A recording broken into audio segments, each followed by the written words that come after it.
Vamos lá, vamos ler agora Macumbeiro Sincero, homenagem à macumbeira sincera do outro relato. Olá, Ana, acompanho o canal há muito tempo, mas... Criança braba.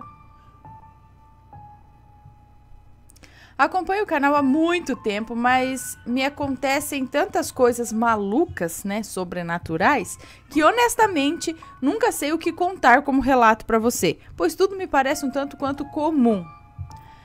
No entanto, é uma moça, tá, que nos conta.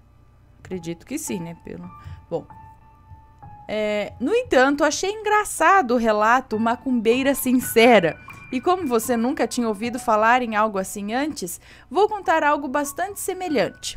Por isso o meu título, Macumbeiro Sincero. Aliás, com todo respeito, já que sou um bandista, então tamo junto. Ainda que menos cômico e mais revoltante. É o mesmo título, né? Ainda que menos cômico e mais revoltante. Nomes trocados em caso de surgirem. Espero que gostem. Vamos começar do início. A história se passa com a minha mãe e meu padrasto. Um casal realmente companheiro, sabe? Que de fato colaboram na evolução um do outro e que talvez por isso mesmo sempre despertaram a famigerada inveja. Minha mãe tinha uma filha criança. Ela no caso. Minha mãe tinha uma filha criança, eu. E meu padrasto tinha um filho criança. Perfeito, certo? Bom, seria. E em partes era mesmo muito bacana quando convivíamos tranquilamente feito irmãos, formando uma família bem legal. No entanto, a mãe desse menino era um caso à parte. A bruxa má. Meu padrasto, muito antes de conhecer a minha mãe, teve um caso rápido com a mulher que vou apelidar carinhosamente de Edith. Ele não quis continuar e o baile seguiu. Um tempo depois, ela apareceu grávida. Até aí tudo normal, se não fosse o caso de mais de uma pessoa de nichos diferentes de convivência terem chegado para meu padrasto e contado que ele deveria ter cuidado com ela e que ele havia sido ingênuo, pois a Edith deixou bem claro para meio mundo que teria um filho dele e que moraria com ele. Teria todas as suas vontades realizadas. Afinal, ela sempre tinha tudo o que queria de todos. Digamos que o plano dela caminhou bem, pois engravidou, garantiu pensão. Afinal, mesmo nunca tendo sequer morado junto, meu padrasto acabou sendo obrigado a pagar a ela uma pensão extra, além de todas as despesas do filho. Algo estranho depois de o mesmo estar criado e adolescente, não?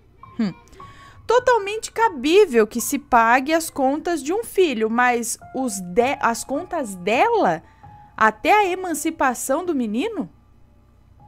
Bom, o plano falhou. Meu padrasto e minha mãe estavam acostumados com as tentativas da Edith para separá-los através de escândalos e fofocas.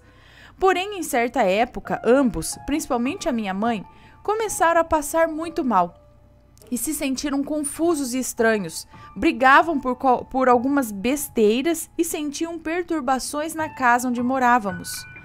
Começaram a frequentar uma benzedeira, a Alva, que ajudava, indicando alguns banhos de ervas, orações, benzendo-os, ensinando algumas pequenas mandingas para ajudar na harmonização da casa. Essas coisas ajudavam, porém os problemas iam proporcionalmente aumentando. Minha mãe, certo dia, simplesmente não conseguiu se levantar da cama de tanto passar mal. Não fazia a menor ideia de qual médico procurar primeiro. Sabendo da situação, uma amiga da família deu a ideia. Poxa, já que vocês estão os dois tão mal e a coisa parece muito bem não ser física, vocês deviam tentar pensar naquele pai de santo do qual falei outro dia. Se ele não ajudar, vocês saem de lá e seguem para o hospital de qualquer maneira. Se eu agendar agora, vocês perdem com isso uma meia horinha no máximo. Ideia tentadora. já que minha mãe sempre cuidou muito bem da saúde e até uma semana seus exames estavam perfeitos. O que teria mudado em tão pouco tempo, certo? Finalmente. Peraí, gente, eu acho que eu pulei tudo isso. Eu tô louca, porque eu comecei a ler um pedaço lá em cima, eu pulei. Pulei, tipo, parágrafo desse tamanho, ou não?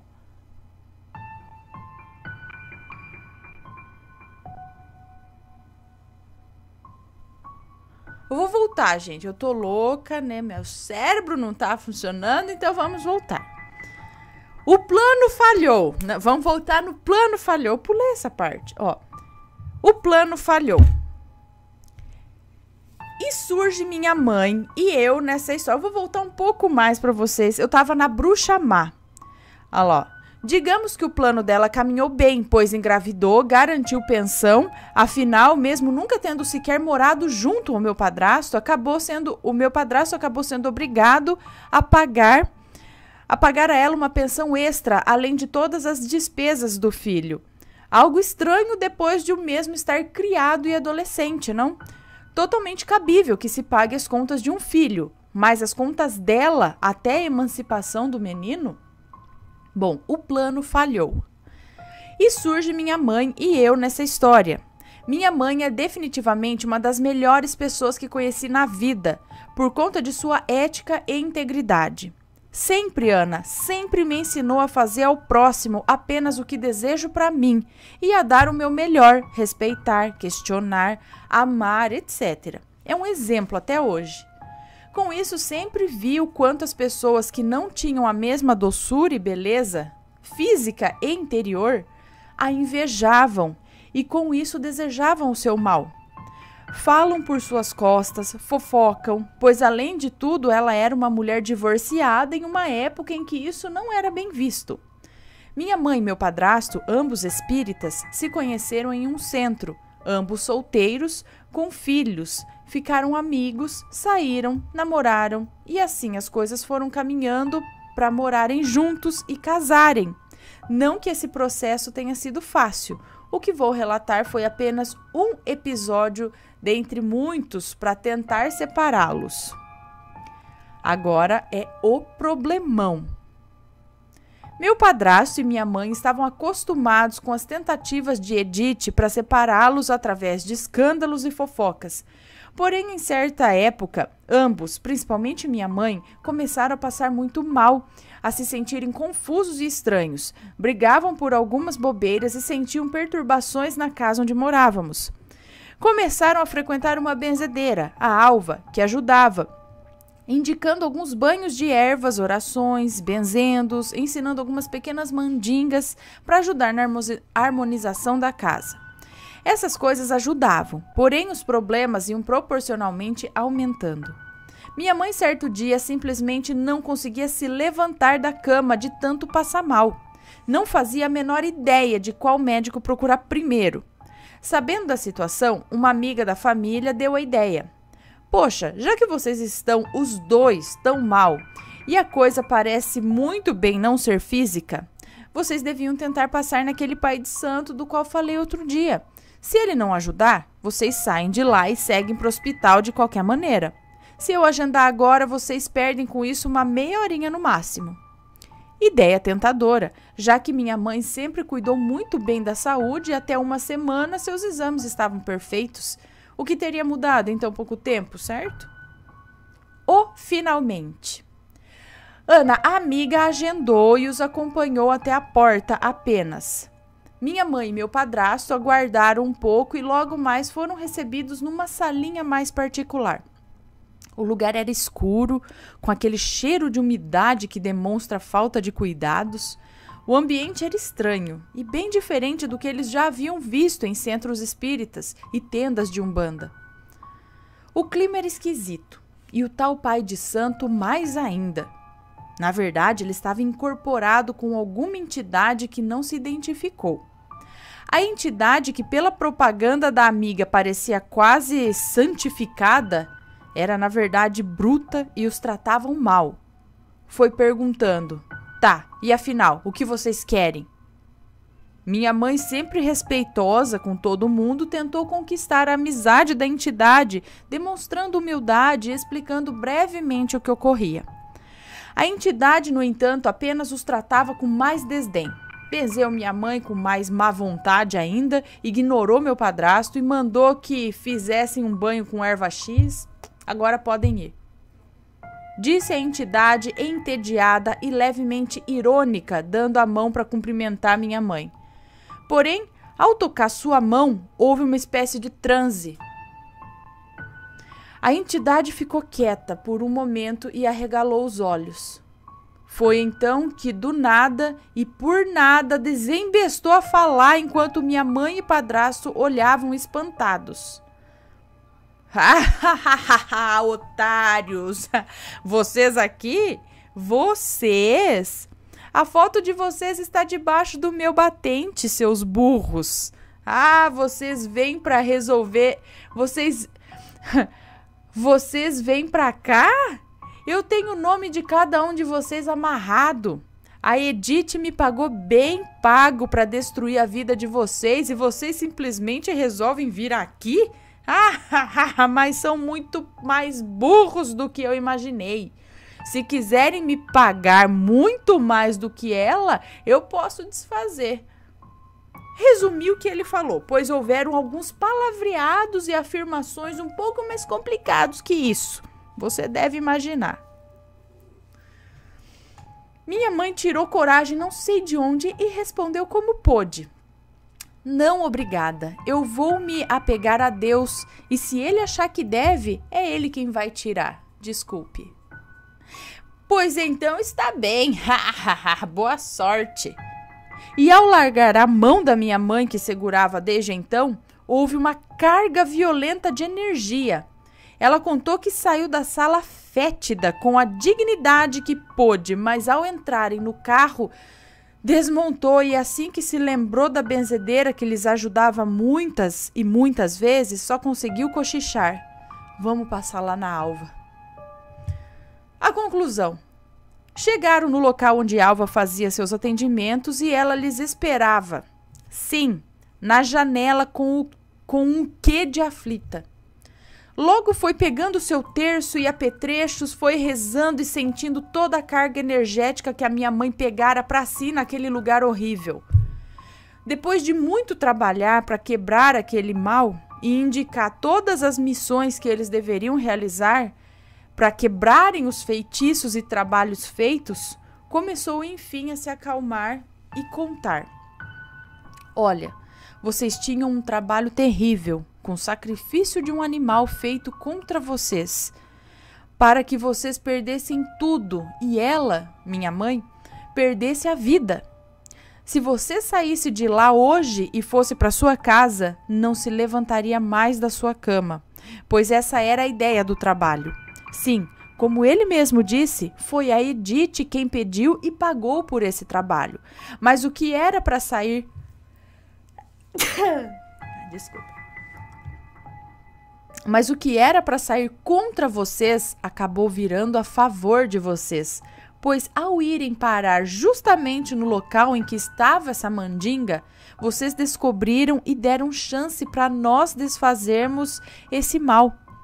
Quando você se sentou à frente dele, sua proteção o fez falar todo o seu plano e não conseguir controlar a língua. Aproveitando-se de seu grande ego e arrogância, o médium e a entidade quiseram contar vantagem e até ganhar mais dinheiro, propondo um desmanche de trabalho. Na verdade, ela não desmancharia apenas ela não desmancharia, apenas os enganaria para ter mais dinheiro. Ele, o médium, acho. No entanto, ele, com isso, não conseguiu realizar sua tarefa e vai pagar mais dia menos dia pelas leis universais que quebrou ao fazer o mal. Hoje vocês foram abençoados e com as missões que vão fazer irão irão melhorar. Gente, eu tô confusa. Hoje vocês foram abençoados e com as missões que vão fazer irão melhorar. O caminho de vocês nunca será fácil, mas é o melhor caminho para ambos e para o que vierem a realizar na Terra. Bom, espero que não tenha tido nenhum erro grave ou tenha sido tão longo. Lembro de tudo isso e de outros perrengues também, mas vamos por partes, né? Um beijo enorme para você, Matheus, crianças, bichinhos, muita luz, sempre sucesso. Obrigada. Olha só, no caso aqui, o cara já tinha feito o trabalho, mas ele não foi legal, não. Ele foi arrogante. Ele e a entidade. Olha isso aqui, entidade. Será que a entidade se comporta de acordo com a pessoa que a incorpora? Ou não? Ou tem entidade ruim e entidade boa? Ou uma entidade ela pode ser ruim ou boa, dependendo do quê? Não se identificou, não se sabe quem é, né? Quem é o que é, sei lá. Mas você vê como há locais e locais, gente. Existem centros, como ela disse, o que ela estava acostumada a ir era totalmente diferente. Era um lugar asseado, limpo, com pessoas de bem que fazem o bem, caridade e sem cobrar nada, né? Provavelmente, né? Se é um centro do bem, não é. Agora existem os lugares mais escusos, com coisas do tipo, entendeu? E é ali onde vai fazer as coisas erradas, né? As coisas ruins. Então, cuidado quando você for procurar ajuda. Olha bem. Primeira coisa que eu dou uma dica. Você chega no lugar e pergunta: quanto que é para fazer um trabalho? Se ele der um preço, sai de lá. Agora, se fala, não, aqui a gente não cobra por nada e não sei o quê. Aí, pergunta assim, se faz amarração. Se fizer, você foge. Ai, ai. Como tem muitos outros lugares e outras religiões que tem coisas boas e tem coisas também que... O problema é a pessoa, gente. Os seres humanos, as pessoas por trás de tudo. Existem pessoas boas, existem pessoas ruins, né? Enfim. Tem que se segurar para não dar uma xingadinha na entidade, no cara lá, né? Olá, vontade de falar. Aí você tem... Muito obrigada, tchau.